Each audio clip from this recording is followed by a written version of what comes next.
wabarakatuh.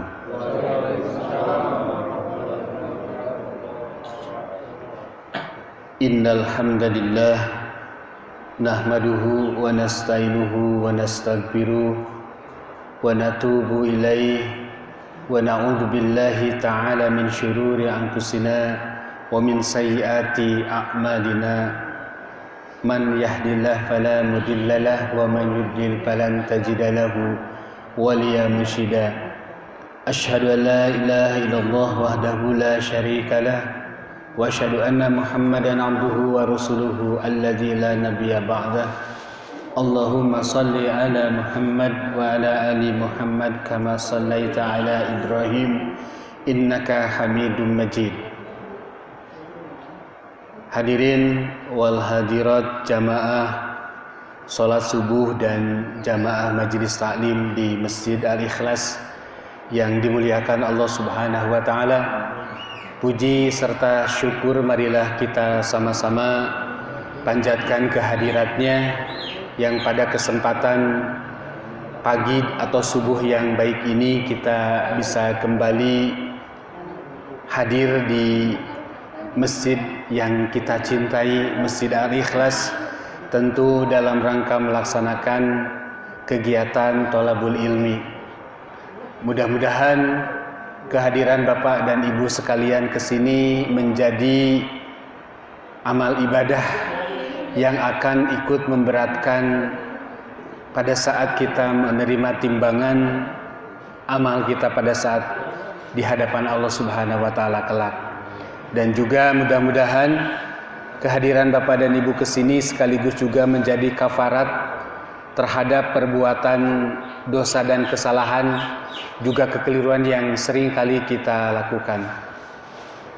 Bapak, Ibu hadirin wal hadirat rahimakumullah, saat ini sebagaimana yang tadi disampaikan oleh pembawa acara bahwa mewabahnya virus corona tidak saja terjadi seperti beberapa minggu atau beberapa bulan ke belakang di awalnya di negeri Cina, tetapi ternyata wabah ini, epidemi ini sudah menjalar ke seluruh dunia dan tanpa kecuali termasuk ke negara kita, Republik Indonesia. Kita sudah membaca dan mendengar dan menonton di televisi beberapa orang yang sudah meninggal dunia dikarenakan virus ini, dan juga puluhan orang saat ini bahkan mungkin mencapai ratusan sudah mulai mendapatkan perawatan untuk karena penyakit ini. Dan tentu yang pertama yang harus kita lakukan adalah kita tidak boleh merasa takut yang sifatnya berlebihan, Pak. Di samping itu juga kita juga tidak boleh merasa terlalu yakin, terlalu percaya diri, atau kita berlaku sombong dan sebagainya. Tetap kita harus tawazun, Pak, dalam menyikapi hal ini, dalam artian bahwa kita harus beriman kepada Allah bahwa ini merupakan semata-mata takdir Allah, dan juga kita harus banyak bertawakal kepada Allah Subhanahu wa taala.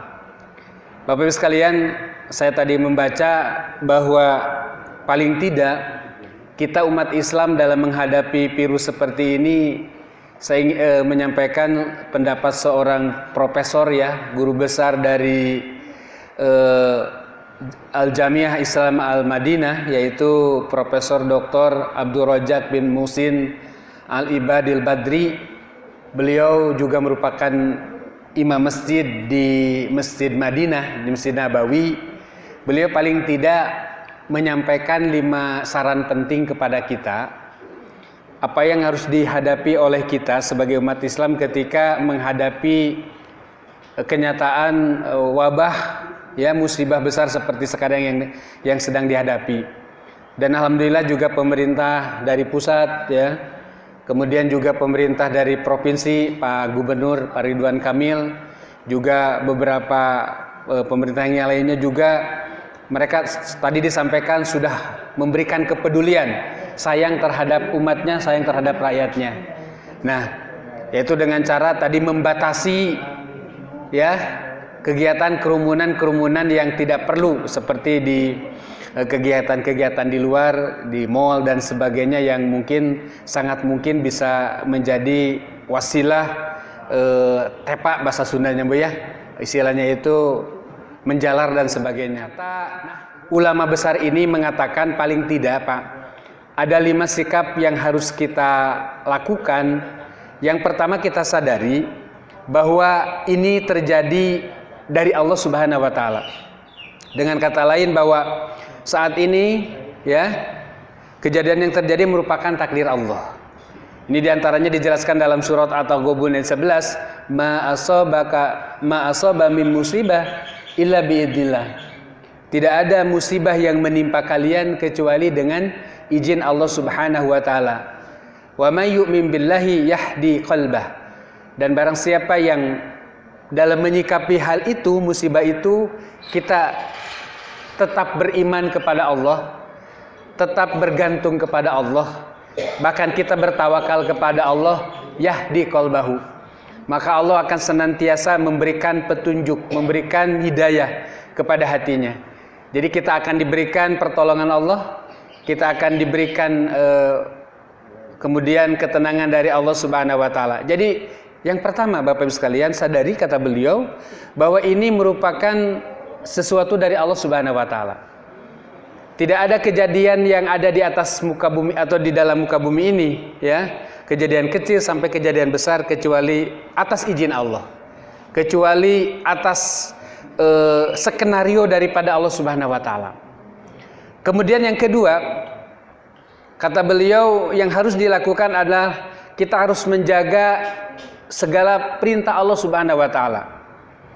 Dalam sebuah hadis yang disampaikan beliau kepada Ibnu Abbas, beliau mengatakan ihfadillah yahfadka. Wahai anak kecil, karena panggilannya kepada Ibnu Abbas itu dengan menggunakan ya gulam ya. Wahai pemuda, wahai remaja, wahai anak kecil, kata beliau ihfadillah yahfadka. Engkau harus menjaga Allah Subhanahu wa taala, niscaya Allah akan menjagamu.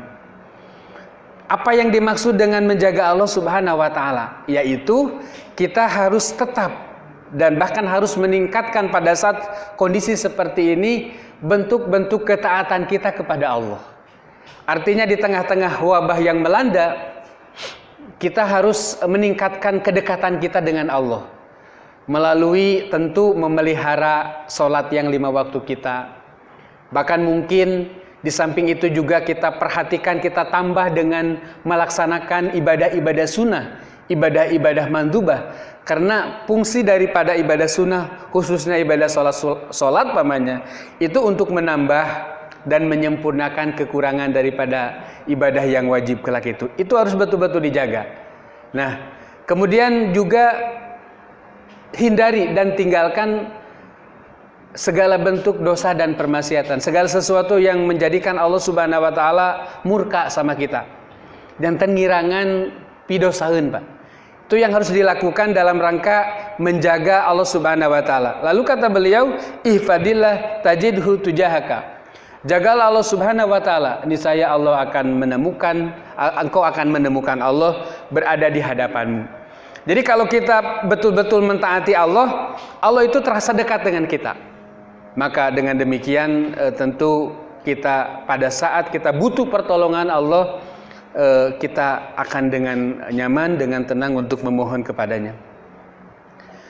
Kemudian yang ketiga, Bapak Ibu sekalian, kita harus melakukan beberapa sebab yang sekiranya akan bagian dari melakukan beberapa sebab atau ikhtiar kita untuk menghindari wabah ini. Tentu ya sekarang kan dianjurkan ya, itu hal-hal itu memang tidak bisa diabaikan, seperti tadi mengurangi aktivitas di luar yang sekiranya tidak perlu. Kemudian terlalu banyak berinteraksi ya kecuali di masjid, masa di masjid juga kita tidak boleh gitu ya. Ya di masjid mah tetap, karena ini salah satu modal besar kita Bu. Jadi jangan sampai kemudian karena kita serba takut keluar, takut ke pasar, takut kemana-mana, sampai juga takut sholat berjamaah, itu tidak perlu. Insya Allah justru melalui momen kita sholat berjamaah, kita ke masjid, berzikir bersama dan sebagainya, mudah-mudahan Allah segera mengangkat daripada ujian dan permasalahan yang sedang dihadapi ini, umpamanya. Mempercepat wabah ini supaya kita diberikan kembali ya suasana normal dan kembali kita tenang, ya. Tetapi juga tidak ada salahnya sekali lagi kita batasi, ya, seperti anjuran-anjuran dari para ulama juga, MUI juga, kemudian juga pemerintah juga kurangi kegiatan-kegiatan aktivitas di luar yang dirasa. Jadi kembali lagi kita ikhtiar, ya Bu, ya. Itu dilakukan, termasuk juga kita tentu banyak berdoa gitu ya, banyak berdoa. Makanya doa-doa Rasulullah pamannya yang berkaitan dengan masalah ini, pamannya doa tersebut beliau sarankan untuk dibaca pada saat pagi dan sore. Doa ini juga ada di kitab kecil Al-Ma'surat gitu ya. Tapi bukan doa karangan Hasan Al-Banna Al-Ma'surat itu, tapi doa yang merupakan doa-doa Rasul yang hadisnya sahih, kebetulan dibukukan oleh ulama yang namanya Hasan Al-Banna. Muncullah kitab Al-Ma'surat, kitab kecil begitu. Itu doa Rasul. Di antara doa itu yang berkaitan dengan permasalahan ini, Pak, ada doa kan, Bismillahi la yadurru ma'asmihi syai'un fil ardi wala fis sama wa huwas samiun alim. Nah, itu doa yang mungkin kita bisa bacakan pagi dan petang, ya. Dibacakan oleh kita salah samaroh sebanyak 3 kali. Termasuk juga doa-doa yang bisa kita lakukan ya dalam Ma'surat pamannya dan ditopang dengan hadis yang sahih, yaitu dengan membacakan 2 ayat di akhir surah Al-Baqarah yang lillahi ma fis samawati wal ard, ya, dan seterusnya itu. Demikian juga saran atau pamannya yang dijelaskan dalam hadis itu, kita juga membacakan doa-doa seperti doa atau bacaan surah Al-Ikhlas, ya, kemudian minimal 3 kali, kemudian surah Al-Falaq dan An-Nas itu, ya.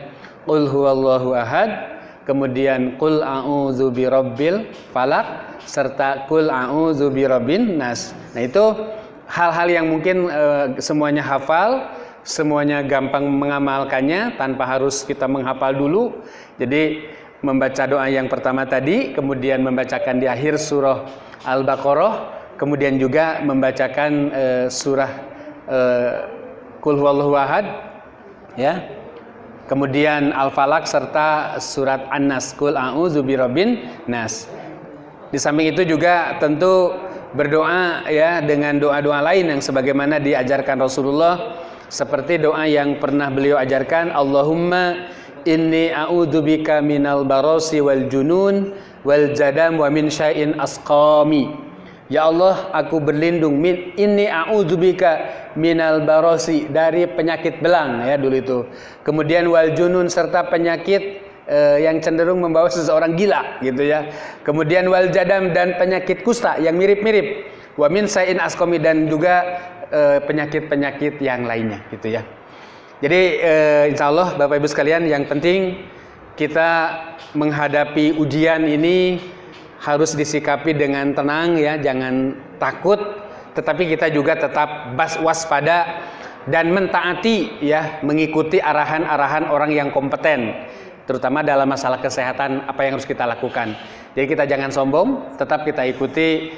Kalau memang kita nantinya harus diwajibkan dan sarananya ada, saat keluar kita pakai masker, ya kita jalankan. Nah, kemudian tentu batasi keluarga kita untuk tidak terlalu banyak kegiatan aktivitas di luar, karena itu sarana untuk penyebarannya itu, ya. Jadi kalau tidak perlu, ya di rumah saja.